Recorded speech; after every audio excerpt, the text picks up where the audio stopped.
Welcome, girls, to a new and refreshing lesson in English language. Hope you're all good and trust you're gearing up with your language and as well as the other subjects. So let's begin. On the screen in front of you, you see two pictures, right? You see a picture with a girl in the rain and protecting herself with an umbrella. And you know that if you have such a picture or such a situation with you, you only tend to say one phrase or an idiom. Just see what it says. Just see what it says, right? It's raining cats and dogs, right? When your umbrella cannot manage, then you say that. Coming to the next picture on your screen is a girl who feels hopeless and she's praying.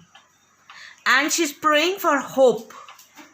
And when we have hope, we have another saying. Just look, right? Every dark cloud has a silver lining.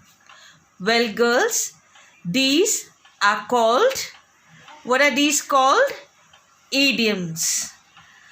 So, today we are going to do a very small session on idioms and phrases.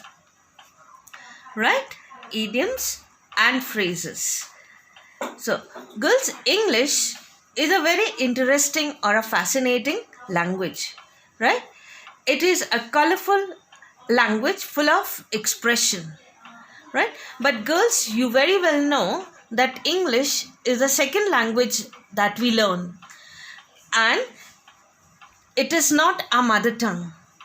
And so when you are learning English, you are speaking English, you are doing very well. But this English becomes more polished, more refined when you use some terms, just like the one you had in the beginning. It's raining cats and dogs. When you add it to your saying or to your, dialogues, it gives a touch to your language. Or every dark cloud has a silver lining. These give a very good touch to your language and they polish and make you hear refined. So let's see what it is. Okay.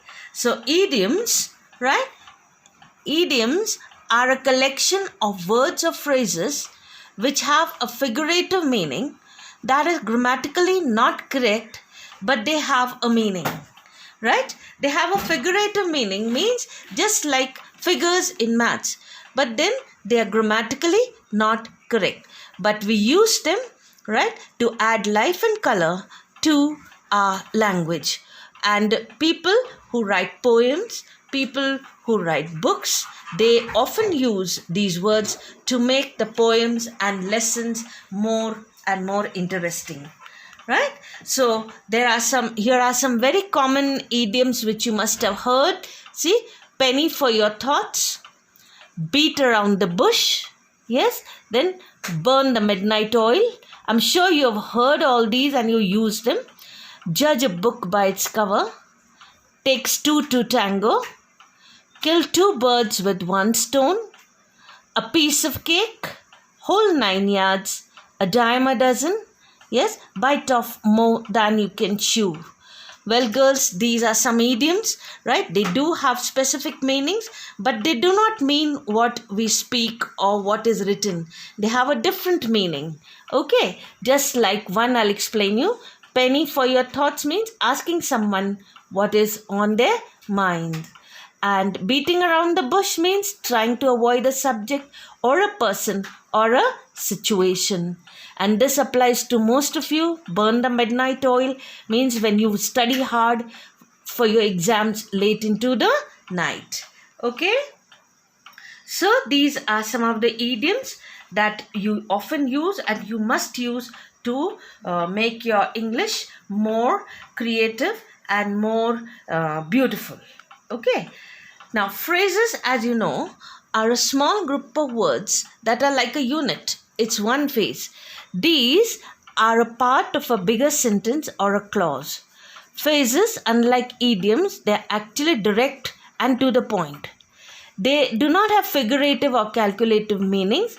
The expression means what the words indicate. Okay? They are what they indicate. A phrase, unlike a complete sentence, may have a subject or a verb. So it does not express a complete sentence, as you have already learnt. They are a unit of a complete sentence, a part of a complete sentence. And here are some phrases for you on the screen. Just a little. Let me check.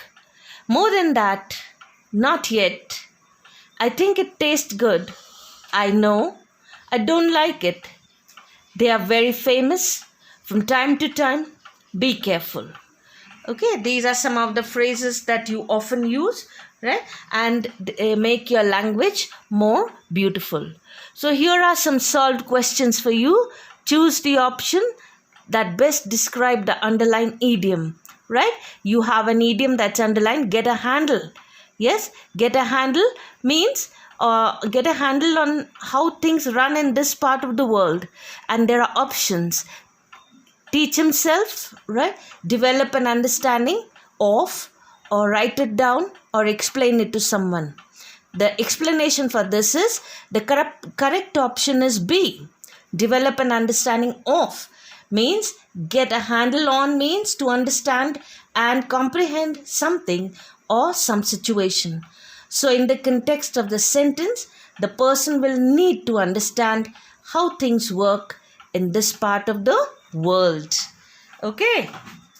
So a warm smile is a universal language of kindness, right?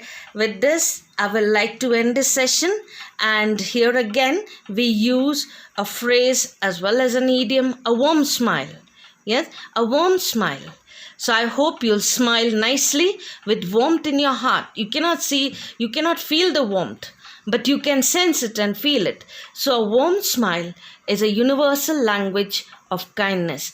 So adhere to it, practice it, and keep learning and practicing, and see that you are clear with your idioms and phrases. Thank you.